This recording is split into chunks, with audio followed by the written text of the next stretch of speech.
थी। चैत्र का महीना, मार्च अप्रैल में परीक्षा होती है। तो गुरु बाबा ने कहा कि भाई शुल्क जमा करिए अपना अपना। तो कन्हैया तो बड़े घराने के थे, उन्होंने जमा कर दिया।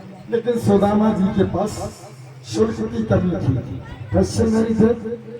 कोई बात नहीं, सुदामा जी इधर उधर तलाश करके कर रहे थे। लेकिन एक बार आप लोगों ने सुना होगा इस कथा को कि कन्हैया और सुदामा जी को गुरु माता ने लकड़ियां समझा लाने के लिए जंगल भेजा। तो 2 मुट्ठी चने बांध दिए, बोले 1 मुट्ठी चने सुदामा तुम्हारे लिए हैं और 1 मुट्ठी कन्हैया को दे देना। तो कथा सुनने में आती है कि जब सुदामा जी पेड़ पर चढ़े हैं तो सुदामा जी ने अपनी मुट्ठी तो चने खा लिए और कन्हैया को भी खा लिए। तो कन्हैया ने श्राप दे दिया कि तुम गरीब हो जाओगे। ऐसा ही है ना, ऐसा ही है ना, विचार करना जरा। अरे कन्हैया ने किसी को श्राप दिया, परशुराम ने किसी को श्राप दिया।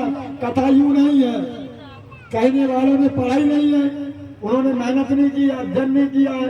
कर्क संगता में कथा आती है कि एक बुढ़िया जंगल में रहती थी। उसने यार 3 दिन की भूखी थी।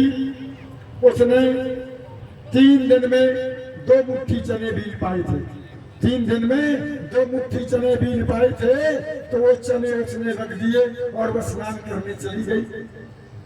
तो एक और भी छात्र पढ़ते थे विद्यालय में। तो एक छात्र के पास बिल्कुल पैसे नहीं थे। तो उसने देखा कि बुढ़िया के 2 मुट्ठी चने रखे हैं। तो 2 मुट्ठी चने जाकर के चोरी करके ले आया और गुरु माता को दे दिए। सुदामा जी को बात पता नहीं थी यद्यपि। तो वो जब चोर ने 2 मुट्ठी चने परीक्षा शुल्क में जमा कर दिए, तो वही 2 मुट्ठी चने आज जो है गुरु माता ने सुदामा जी को बांध दिए।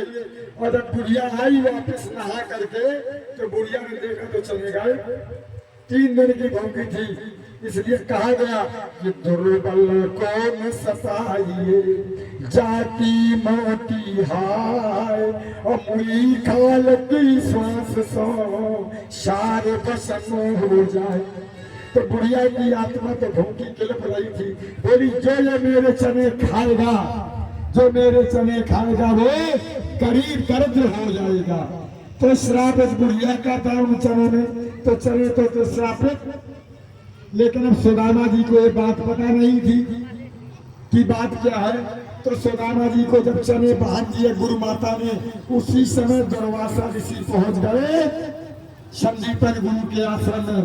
बोले भिक्षाम देहि नारायण हरि। गुरु माता निकल के आई, बोली आज मेरे पास कुछ नहीं है और मैं बच्चों को भेज रही हूँ। जब ये समझा लाएंगे तब भोजन बनाऊंगी, अभी तो कुछ नहीं है दुर्वासा जी। अब दुर्वासा जी ने जो 2 मुट्ठी चने बंधे थे, वो चने सुदामा जी की पोटली में देख लिए कि सुदामा को चने बांध रही है और मुझे कह रही मेरे पास कुछ नहीं है। तब दुर्वासा जी ने कह दिया कि जो चने खाएगा वो गरुड़ा को प्राप्त हो जाएगा। वो चनों में 2 श्राप लगे हुए थे। लेकिन हम अध्ययन तो करें, विचार कर कन्हैया को काहे को बदनाम कर रहे थे। कन्हैया ने श्राप दे दिया। तब वो 2 मुट्ठी चने लेकर के सुदामा जी गए और सुदामा जी ने 1 मुट्ठी चने खाए। सुदामा जी को बात याद आ गई कि दुर्वासा ऋषि ने श्राप दिया है इनको। तो तब उन्होंने कहा मैं दूसरी मुट्ठी चने कन्हैया को देता हूँ तो मैं तो गरीब हो ही गया और कन्हैया भी गरीब हो जाएंगे। इसलिए दूसरी मुट्ठी के चने भी कन्हैया ने खा लिए। विचार करिए, पर हित सारे से धर्म नहीं भाई और पर पीड़ा सम नहीं अगुवाई।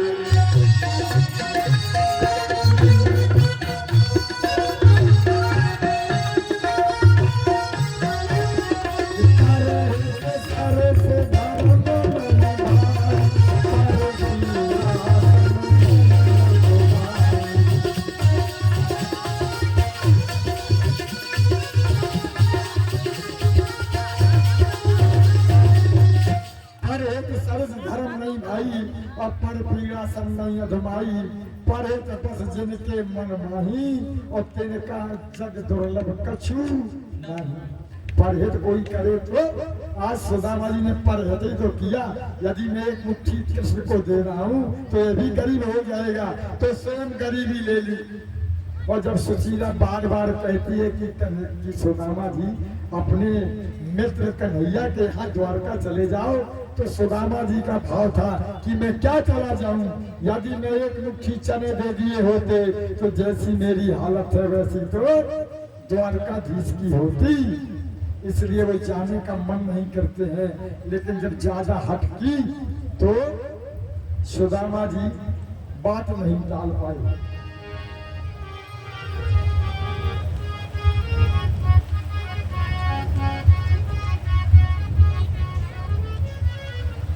हर मित्र मिलन को चले सुदामा, टीका ठीक दोपहरिया चावल बांध पुतरिया।